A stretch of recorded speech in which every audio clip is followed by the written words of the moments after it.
mianatra eo a-tongotry Jesosy isan'andro.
Miarabantsika tsirairay avindray tratry ty larobia fa roa ny volana aogositra tonga eo amin'ny lesona ho an'ny lehibe isika ko manasa antsika naaraka izany hatramin'ny farany.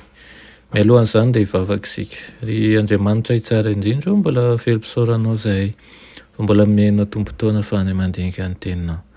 Ny anangatanay dia ny asanao hatrany eo am-ponay ka tsy handalo fotsiny ihany izany fa azahoanay hery ary ihany koa atonganay atoko bebe kokoa anao mandrakariva ka ahaizanay mametraka eo am-pelantananao amin'ny fahafenony ny fiainanay tsirairay avy. Tononona sy angatany amin'ny anaran'i Jesosy. Amen. Lohateny lesona antsika androany dia manao hoe Kristy mitoetra ao am-ponao. I Kristy mitoetra ao am-ponao. Maka isika ny Efesiana 1:9-10 ka hatramin'ny 7:10 manao toy izao amin'ny anaran'i Jesosy. Dia tsy mitsahatra misaotra nohony aminareo ka mahatsiaro anareo amin'ny fivavahako mba omen'Andriamanitry Jesosy Kristy tompontsika raha ny voninahitra ho anareo ny fanahy ny fahendrena sy ny fanambarana amin'ny fahalalana azy tsara ary mba hampahiratina ny maso ny sainareo sao mba ho fantatrareo izay fanantenana ava ny fiantsoany sy izay herin'ny voninahitry ny lovany eo amin'ny olona masina ary ny hoaran'ny alehibe ny heriny ho antsika izay mino araka ny fiasan'ny herin'ny faherezany. Amen. Amin'ny teny Grika izay anoratan'i Paoly ny Efesiana iny dia manao tsy lalao teny izy. Rehefa miteny izy hoe ary noho izany no andohalehako amin'iray izay azahoan'ny fianakaviana rehetra ny an-danitra sy ety an-tany anarana ohatra hozy izy dia mampiasa an'ireo teny Grika roa reto izy ny hoe patera nadika hoe ray sy patria nadika hoe fianakaviana izay mitovitovy ihany ny fanononana azy.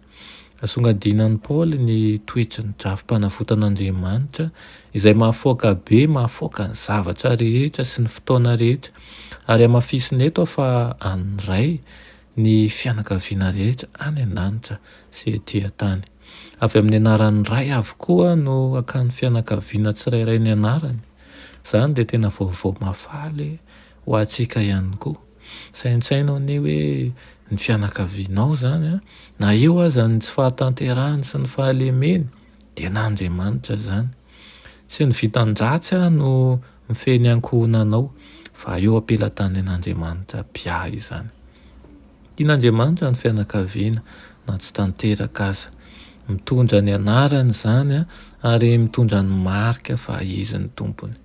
Migataka amin'Andriamanitra hoe tia Paoly mba hanana fanandramana maro ara-panahy ny mpino izay miseho amin'ny alalan'ny toe-panahy matanjaka avy amin'ny fanatrian'ny fanahy masina sy ny fifandraisana ety amin'ny Kristy izay lazana fa mitoetra ao am-po ary ny fahafantarana tsara ny maha-izy ara-panahy azy.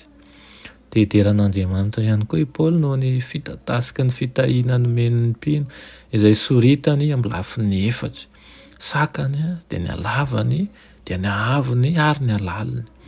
Azo antoka fa mampiseho idiran'ny zavatra goavana tokoa izany ny tsy ambarany mazava hoe rehefin'ny inona marina moa ireo.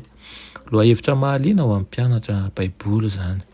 fa ny fahendren'Andriamanitra ve sa ny herin'Andriamanitra sa mety ho ilay tempoly ara-panahy izay voalaza amin'ny Efesiana 2:2 izay mampiasa amin'ireo lafiny 4 ireo koa no lazaina amin'izany?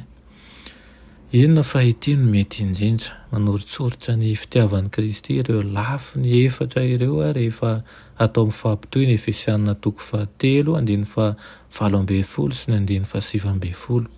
Hoy izy hoe mba ahaizanareo izay sakany sy lavany ary ahavony sy alaliny ary alala ny fitiavan'i Kristy. Na manao ahoana fandraisantsika ny filazany dia vaovao mahafaly mandraka hariva ho antsika izany. Noho izany dia raiso ao-ponao mandrakariva i Kristy izay manome ny tsara indrindra. Saintsainy mandrakariva ary raiso am-po fa tsy ny vitan-dratsy na ny tsy fitiavan'ny hafa no mifeny ankonanao, fa tena eo am-pelatanan'Andriamanitra piato koa izany. Eny ny fivavakitsika, eny ny fitalahoantsika, ary tian'Andriamanitra ny fianakaviana tsirairay avy na dia tsy tanteraka aza, ary fatany fa mitondra ny anarana ary mitondra ny marika fa izy amin'ny tompony. Amen. Ray masina tsara indrindra sy ny danitro, mbola misaotra anao ny amin'izany teninao izany. Misaotra ray izay mbola mamposaka ny fitiavanao anay, ary koa fantatray kehitriny fa mihay ny fianakavianay tokoa ny ianao.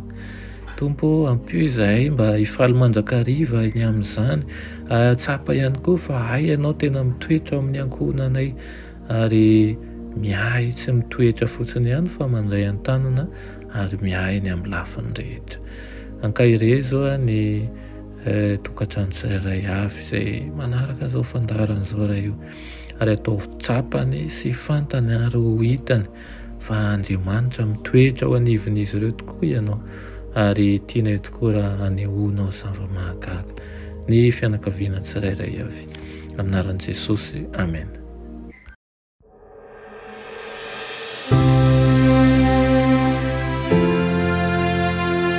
Mianatra eo an-tongotry Jesosy isan'andro.